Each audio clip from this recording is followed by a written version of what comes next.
마태복음 5장 13절 한 절 말씀입니다. 우리 마태복음 5장 13절 한 절 말씀 우리 함께 읽겠습니다. 너희는 세상의 소금이니 소금이 만일 그 맛을 잃으면 무엇으로 짜게 하리요? 후에는 아무 쓸데없어 다만 밖에 버려져 사람에게 밟힐 뿐이니라. 아멘. 여러분, 이렇게 오후에 또 뵙게 되니 반갑습니다. 우리 서로 인사해 볼까요? 옆에 사람 보면서 당신은 세상의 소금입니다. 네, 앞뒤로 보면서도 인사해 볼까요? 당신은 세상의 소금입니다. 네, 무더운 날씨가 계속되고 있습니다. 기록적인 폭염이라고 합니다. 더위에 맞서지 마시고 이렇게 시원한 교회에 오셔서 기도도 하시고 또 예배 안에서 쉼을 얻으시기를 바랍니다. 예배당 시원하고 좋죠? 네. 자, 오늘 우리가 사는 현대 사회를 다원주의 사회 또는 포스트 모더니즘 사회라고 말합니다. 포스트 모던이라는 뜻은 우리말로 하면은 근대 이후라고 말할 수 있는데요. 그렇다면 포스트 모던 이전 시대는 이제 근대 시대라고 할 수 있겠죠. 모던은 근대라는 뜻입니다.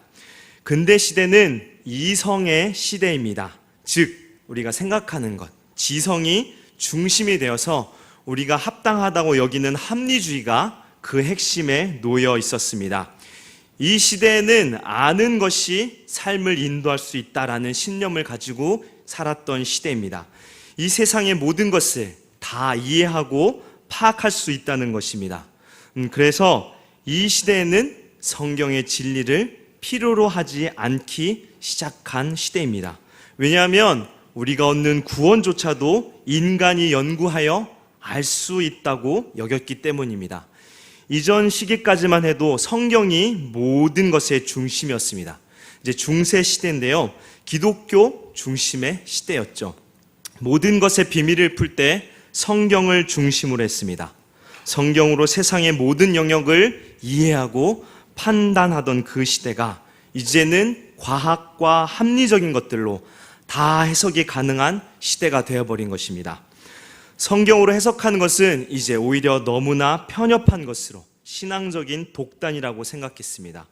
지성을 통하여 밝힐 수 있는 모든 영역들을 밝히는 시대, 그래서 과학이 많이 발전한 시대가 바로 근대 시대입니다. 인간의 삶의 여러 국면들을 모든 과학으로 검증받는 이제 그런 시대가 된 것인데요. 이제 세상은 인간의 이성으로 확인되는 세계만, 그러니까 우리가 알 수 있는 세계만이 인간의 영역이 되었고, 설명할 수 없고 검증할 수 없는 영역은 비과학적인 영역으로 구분되었습니다. 그래서 이 비과학적인 영역은 삶에서 더 이상 중요하지 않은 영역이 된 것입니다.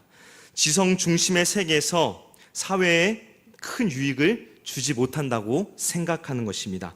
이성만이 절대 기준이 되었고 성경은 멀어진 시대가 되었습니다. 근대 시대는 이 모든 것을 과학적으로 완전하게 증명하는 영역을 이제 확고하게 함과 동시에 과학적으로 증명할 수 없는 영역들에 관하여는 이제 어떤 기준으로 어떻게 해석할 것인지를 이제 정하는 일들이 생긴 것입니다. 이 영역들은 초월적인 영역입니다. 지구가 어떻게 만들어졌는가? 우리 인간은 어떻게 생겨났는가? 우리는 왜 존재하며 또 왜 죽는가? 성경에서만 답을 얻을 수 있던 영역들을 이제 인간의 이 생각들과 지성으로 이해하려는, 해석하려는 시도가 생긴 것입니다. 이러한 영역은 사실 인간의 이성으로 해석이 불가능합니다. 지금도 과학으로 증명하지 못하고 있습니다. 과학으로 검증하지 못한 주장은 옳고 그름을 따질 수 없는 것으로 이제 개인의 신념이나 취향으로 취급하기 시작합니다. 문화나 전통, 그리고 가치관과 종교, 도덕, 윤리 같은 것들이 바로 이 영역에 포함됩니다. 바로 이러한 시대가 근대 시대입니다. 조금 어렵죠? 다시 짧게 정리해드리면 근대 시대라는 이 시대에 들어와서 인간은 이성이 아주 중요한 핵심이 되었고 이 이성으로 모든 것을 해석하고자 했습니다. 모든 것을 성경으로 해석하고자 했던 시대에서 이제는 과학으로 증명하고자 하는 시대로 바뀐 것이고, 동시에 성경의 진리는 더 이상 중요한 절대 기준의 가치가 아닌 시대로 바뀐 것, 바로 이 시대가 바로 근대 시대입니다. 이러한 지성의 시대가 지나고 이제는 포스트 모던 시대가 되었습니다. 포스트 모던을 표현하기 위해서 이제 제가 쉽게 설명을 한번 드리면 이렇습니다. 누구나 바르다, 참으로 여기는 진리가 있습니다. 세상은 이 진리를 기준으로 옳고 그르다, 맞고 틀리다, 이런 세상의 가치관에 대해서, 세상에 대해서, 그리고 이 세상 속에서 살고 있는 나에 관하여 질문을 하고 답을 했습니다. 그런데 이제는 이 진리가 중요하지 않은 시대가 되어버렸습니다. 절대 기준, 절대 좌표가 없어져 버린 것입니다. 더 쉽게 표현하면요, 서울에서 춘천은 어디에 있는가 라고 물어본다면 약간 좀 높습니다. 북동쪽에 있습니다. 그러나 강릉에서 춘천이 어느 쪽에 있는가라고 묻는다면 북서쪽에 있다라고 말할 수 있습니다. 이것은 우리가 동서남북 방향을 정확하게 고정해 놓았기 때문에 나오게 되는 답입니다. 절대적인 좌표를 갖고 있는 것이죠. 그러나 춘천은 오른쪽에 있다라고 말할 수 있는 사람이 있는가 하면 아니, 춘천은 왼쪽에 있는데 라고 말하는 사람이 있을 수 있는 것입니다. 이 경우에는 절대 기준, 이 좌표를 설정하지 않았기 때문에 상반되는 진술을 하게 되는 것입니다. 그러나 누구도 틀리고 맞은 것이 아닌 겁니다. 기준이 다르기 때문이죠. 즉 절대적인 기준이 아닌 자신의 기준과 자신의 척도를 가지고 표현한 것이 바로 우리가 살고 있는 포스트 모더니즘 시대입니다. 옳고 그름이 없어지고 이제는 서로를 인정하라라고 요구하는 시대입니다.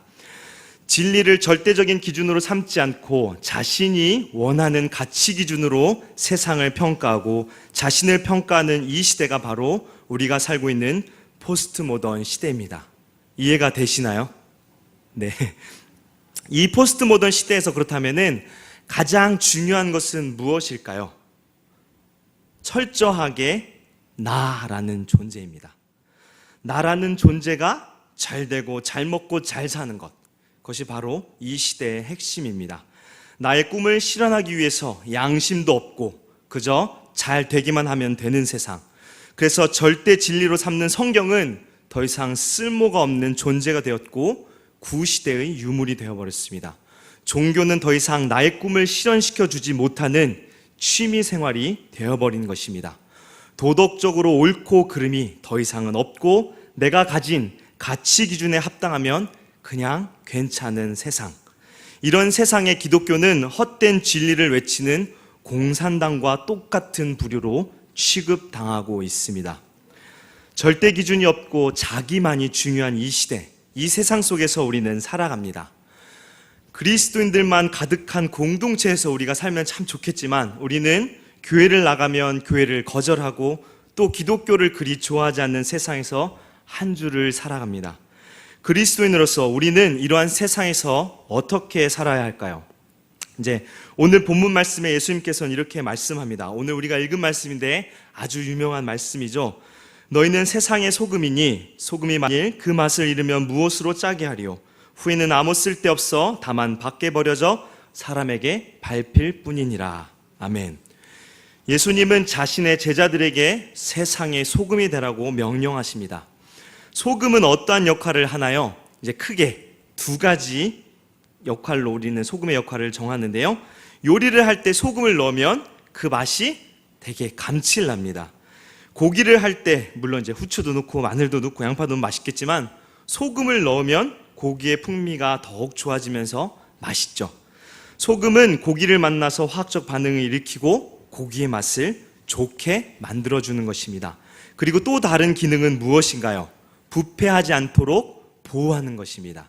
즉 방부제의 역할을 하는 것입니다. 고기나 음식이 썩지 않도록 하는 것이죠. 우리가 한 가지 명심해야 할 것은 소금은 고기와 다르다는 것입니다. 고기와 동일하다면 결코 아무런 화학적 반응이 일어나지 않을 것입니다. 즉 소금으로 존재할 때 소금은 그 역할을 하는 것입니다. 맛을 좋게 하고 부패를 막는 이러한 역할입니다. 주님께서는 세상 속에 들어가 우리가 그리스도인의 삶을 살기를 원하셨습니다. 그리고 주님은 우리가 세상의 소금이라고 말씀합니다. 세상은 우리가 살고 있는 사회를 가리키죠. 주님께서는 그리스도인들이 살고 있는 사회와 문화 속에서 최고의 것을 이끄는 역할을 함과 동시에 나쁜 것을 막아주는 일들을 감당하라고 말씀합니다. 그것은 우리 그리스도인들이 소금일 때 가능한 것입니다. 즉 세상과 다른 존재일 때 가능하다는 것입니다. 그렇다면은 우리는 세상과 다른 모습일까요? 요즘 교회에서 제일 많이 듣고 제일 많이 사용하는 단어가 상처입니다. 여러분들도 많이 사용하시는 단어일 것입니다. 누구 때문에 또 무엇 때문에 상처받았다. 상처를 많이 받고 교회를 옮기거나 또 안 나오시는 분들을 참 많이 보게 됩니다. 그런데 우리들이 받는 상처보다 더 많은 상처를 받는 분이 계십니다. 누굴까요? 이 세상에서 상처를 제일 많이 받는 분이 계시다면 그분은 아마 예수님일 것입니다. 저와 여러분 그리고 죄악된 세상이 얼마나 이 주님을 상처를 줍니까? 우리는 남에게 주는 상처를 기억하지 못합니다. 나에게 주는 상처가 가장 중요해요.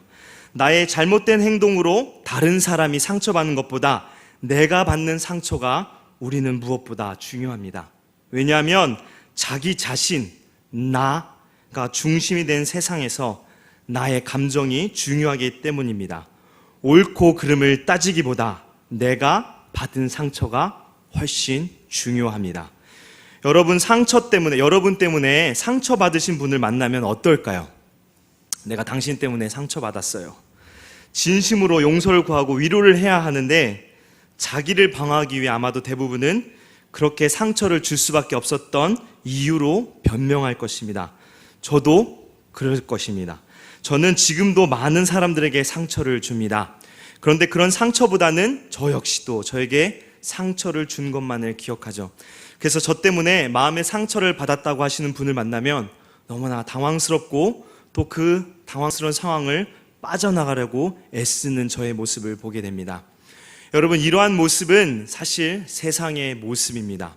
우리가 그리스도인이며 교회에서 함께 교제를 나누지만 우리는 여전히 그리스도인의 모습으로 온전히 살아가지 못하고 있습니다. 자기중심의 모습이 아직도 남아있는 것이죠. 또 다른 모습을 살펴볼까요? 세상은 내가 중요하기 때문에 나의 삶을 어떻게 이루어가는가가 참 중요합니다. 나의 꿈을 실현하기 위해서 열심히 공부하고 열심히 돈 벌고 열심히 살아갑니다. 내가 무엇이 되고 내가 얼마를 벌고 내가 얼마나 누리며 살아가는가. 여러분, 이러한 세속의 모습들이 우리가 있는 교회 안에도 있습니다. 우리는 구원받은 그리스도인으로 하나님의 영광을 예배하며 하나님의 나라를 위하여 모인 천국 백성들입니다. 그렇지만 우리는 여전히 예배를 드리면서 기도하면서 우리의 성공과 우리의 자녀들의 복을 위하여 또 건강과 안녕을 구하고 있습니다. 우리의 성공과 복을 위한 말씀들에 더 밑줄을 긋고 또 성경 인물들이 어떻게 복을 받았는지 또 어떻게 놀라운 지혜자가 되었는지를 더 알고 싶어 합니다. 주님께서 우리에게 소금이 되라고 하신 이 말씀을 우리는 어떻게 이해하고 계십니까? 여러분은 바르게 이해하고 계십니까? 제 생각에 우리는 세상의 소금이 되라는 말씀을 잘못 오해하고 있는 것 같습니다. 세상에서 잘 되어서 성공해서 그리스도의 의를 드러내며 살아가라고 성경은 말씀하지 않습니다. 단 한 번도 성공해라, 세상에서 잘 되어라 라고 성경은 우리를 가르치지 않습니다. 잘 되어서 세상을 변화시키고 성공해서 주님의 참 제자가 되라고 성경은 말씀하지 않습니다. 주님께서도 우리에게 주님을 위하여 성공하라고 하시지 않았습니다. 오히려 자기를 부인하고 주님의 십자가를 지고 따르라고 말씀하십니다. 우리가 살고 있는 세상은 우리를 유혹합니다. 세상을 따라 우리 교회도 성공하고 그리스도인들도 성공의 삶, 자아 실현을 이루는 삶을 살라고 유혹합니다. 지금 우리가 사는 이 시대 모습을 바울 사도는 디모데후서 3장 1절에서 4절에 이렇게 말씀합니다.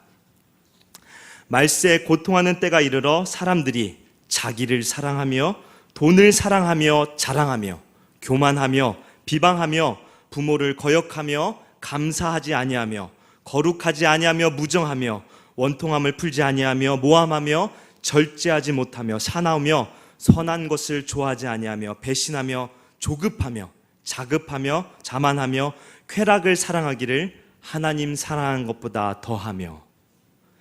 이 세상에 대하여 바울 사도는 자기를 사랑하는 시대라고 말씀합니다. 그렇기에 돈을 사랑하고 부모도 거역하고 절제하지 못하며 쾌락을 사랑하는 것입니다. 이러한 세상의 모습이 우리 교회 안에도 자리를 잡고 우리를 넘어뜨리고 있습니다. 이러한 유혹은 비단 우리가 살고 있는 시대만 있는 것이 아니라 바울이 살고 있던 시대에도 있었던 것입니다. 사단은 우리의 신앙을 넘어뜨리기 위해 가만히 유혹합니다. 세상에서 통용하는 것들, 세상의 가치들을 가지고 교회를 유혹하며 그리스도인들을 세속의 물결에 휩싸이게 하는 것입니다. 죄의 유입은 무엇으로 시작되었습니까? 바로 욕심으로 시작되었습니다. 하나님을 사랑하지 않고 자신의 영광과 자신을 사랑하는 마음을 불러일으켜 죄를 짓도록 만든 것입니다. 사단은 지금도 이 무기를 교회와 우리 그리스도인들을 무너뜨리기 위하여 사용하고 있습니다. 자기 사랑, 자기 중심이 가득한 세상은 이 나라를 이끌어가는 젊은이들에게 계속 이렇게 말합니다. 내 자신에게 솔직해져라. 내 내면의 빛을 따라가라. 그 누구도 내게 옳고 그름에 대한 기준을 강요할 수 없다. 가족이, 공동체가, 사회가 뭐라고 하든 내 자신에게만 솔직해져라. 그들을 위하여 희생할 필요가 없다. 그들이 너에게 맞추도록 노력해라.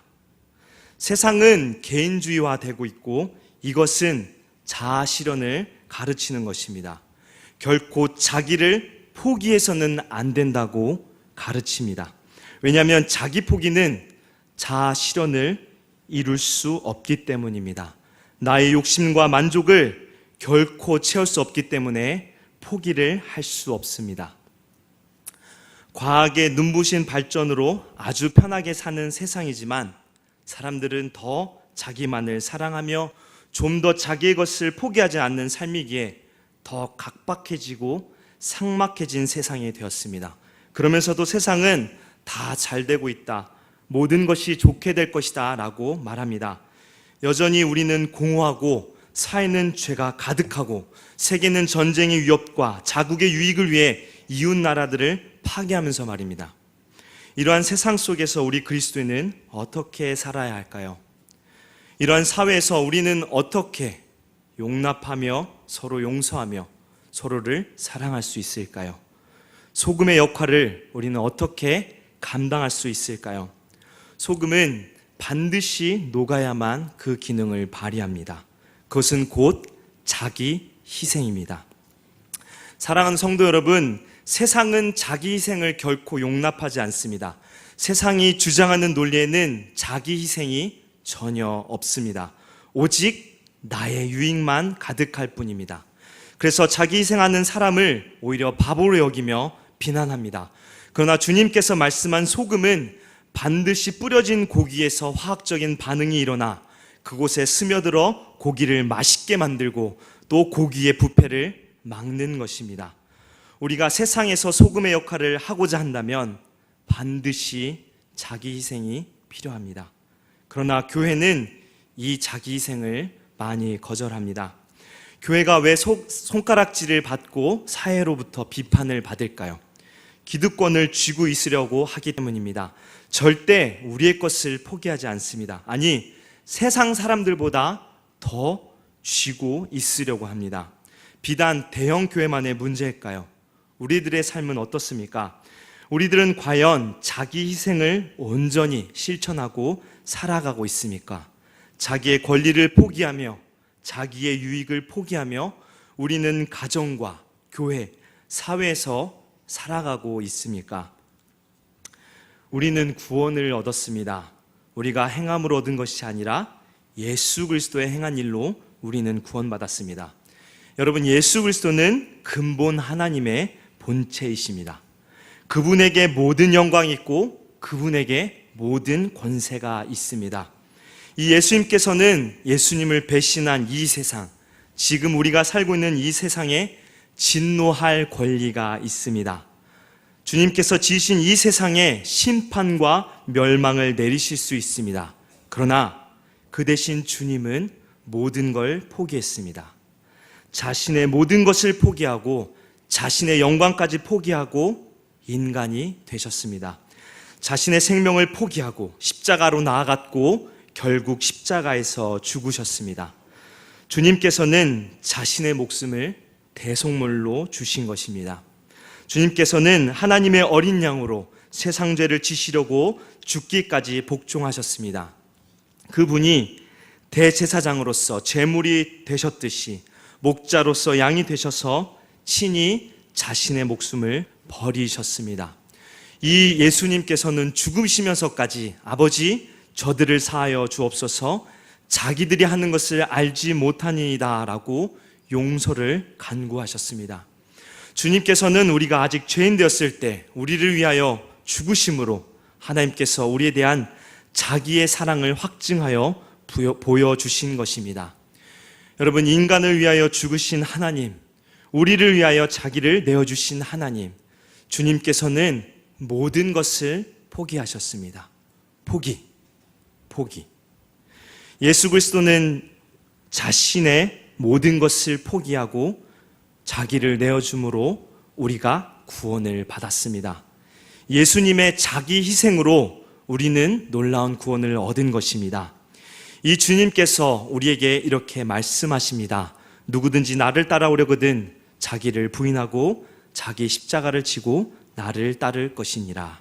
아멘. 예수님께서는 자기 부인을 우리에게 명령하십니다.